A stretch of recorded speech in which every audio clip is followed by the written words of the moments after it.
169वां अध्याय ब्रह्महत्या आदि विविध पापों के प्रायश्चित। पुष्कर कहते हैं, अब मैं आपको इस सब पापों के प्रायश्चित बताता हूँ। ब्रह्महत्या करने वाला अपनी शुद्धि के लिए भिक्षा का अन्न भोजन करते हुए एवं मृतक के सिर की ध्वजा धारण करके वन में कुटी बनाकर 12 वर्ष तक निवास करे, अथवा नीचे मुख करके दगदगती हुई आग में 3 बार गिरे, अथवा अश्वमेघ यज्ञ या स्वर्ग पर विजय प्राप्त करने वाले गोमेघ यज्ञ का अनुष्ठान करे, अथवा किसी एक वेद का पाठ करता हुआ 100 योजन तक जाए, या अपना सर्वस्व वेद वेता ब्राह्मणों को दान कर दे।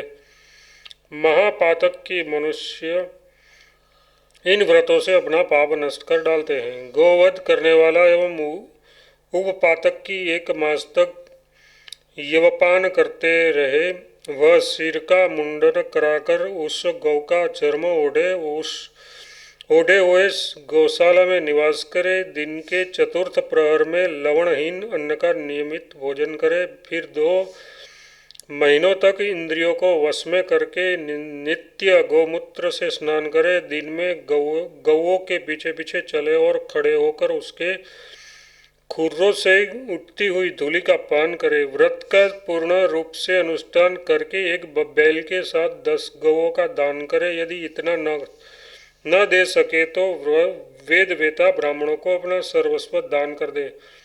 यदि रोकने से गौ मर जाए तो 1/4 प्रायश्चित, बांधने के कारण मर जाए तो आधा प्रायश्चित, जोतने के कारण मर जाए तो 3 पाद प्रायश्चित, और मारने पर मर जाए तो पूरा प्रायश्चित करना चाहिए। वन, दुर्गम स्थान, उबड़ खाबड़ भूमि और भयप्रद स्थान में गौ की मृत्यु हो जाए तो चौथा प्रायश्चित का विधान है।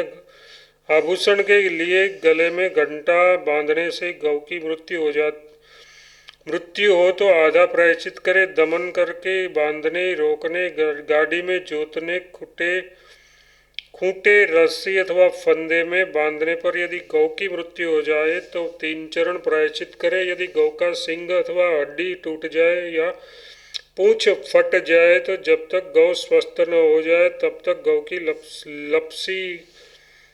लपसी खाकर रहे और गोमती विद्या का जप करे। गौ की स्तुति एवं गोमती का स्मरण करे। यदि बहुत से मनुष्यों के द्वारा 1 गौ मर जाए तो वे सब लोग अलग अलग गौहत्या का 1 पाद प्रायश्चित करे।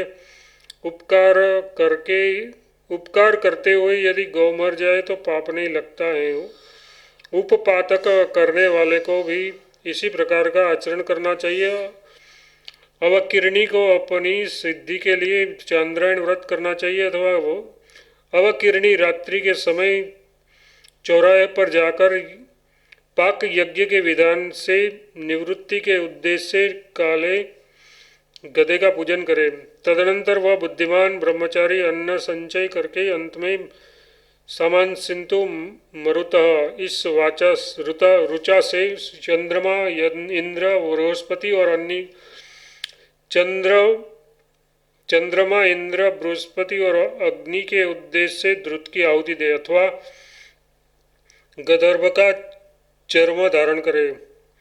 1 वर्ष तक पृथ्वी पर विचरण करे। अज्ञान से भ्रूण हत्या करने पर ब्रह्महत्या का प्रायश्चित करे। मोहवश सुरापान करने वाले द्विज अग्नि के समान जलती हुई सुरा का पान करे, अथवा तपाकर अग्नि के समान रंग वाले गौमूत्र या जल का पान करे। स्वर्ण की चोरी करने वाला ब्राह्मण राजा के पास जाकर अपने चौर्य कर्म के विषय में बताता हुआ कहे, आप मुझे दंड दीजिए। तब राजा मुसल लेकर अपने आप आए हुए उस ब्राह्मण को 1 बार मारे।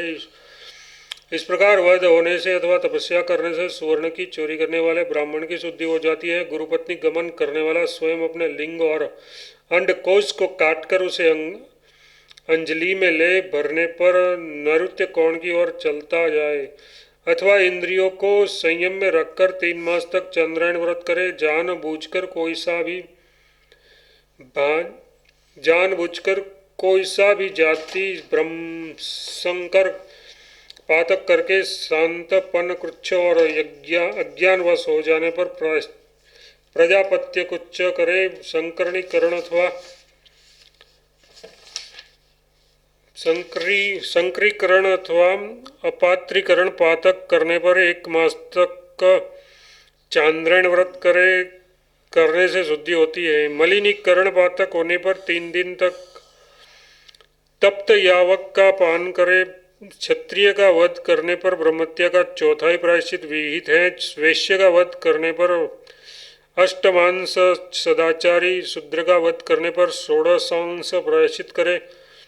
बिली, नेवला, नीलकंठ, मेढक, कुत्ता, गौ, उलूक, काक अथवा चोरों में से किसी वर्ण की स्त्री की हत्या होने पर शूद्र हत्या का प्रायश्चित करे। स्त्री की अज्ञानवश हत्या करके भी शूद्र हत्या का प्रायश्चित करे। सर्पादि का वध करने होने पर नक्तव्रत और अस्थिहीन जीवों की हत्या होने पर प्राणायाम करे। इसके दूसरे के घर से अल्प मूल्य वाली वस्तु की चोरी करके शांतपन कुछ करे।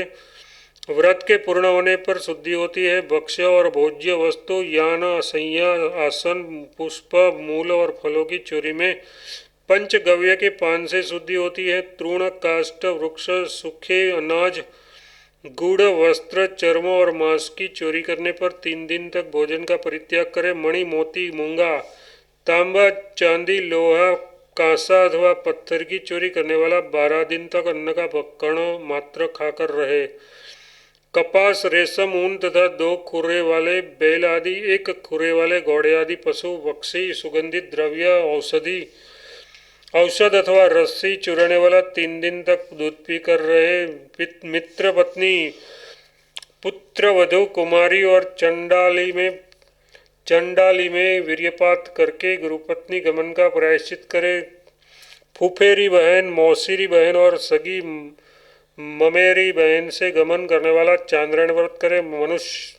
मनुष्यतर योनि में, रजस्वला स्त्री में, योनि के सिवा अन्य स्थान में अथवा जल में वीर्यपात करने वाला मनुष्य कुछ संतापन व्रत करे। पुरुष अथवा स्त्री के साथ बैलगाड़ी पर जल में या दिन के समय मैथुन करके ब्राह्मण वस्त्रों सहित स्नान करे। चांडाल और अंत्यज जाति की स्त्रियों से अज्ञानवश समागम करके उनका अन्न खाकर या उसका प्रतिग्रह स्वीकार करके ब्राह्मण पतित हो जाता है। जानबूझकर ऐसा करने से वह उन्हीं के समान हो जाता है। व्यभिचारिणी स्त्री का पति उसे एक घर में बंद करके रखे और परस्त्रीगामी पुरुष के लिए जो प्रायश्चित विहित है वह उससे करावे।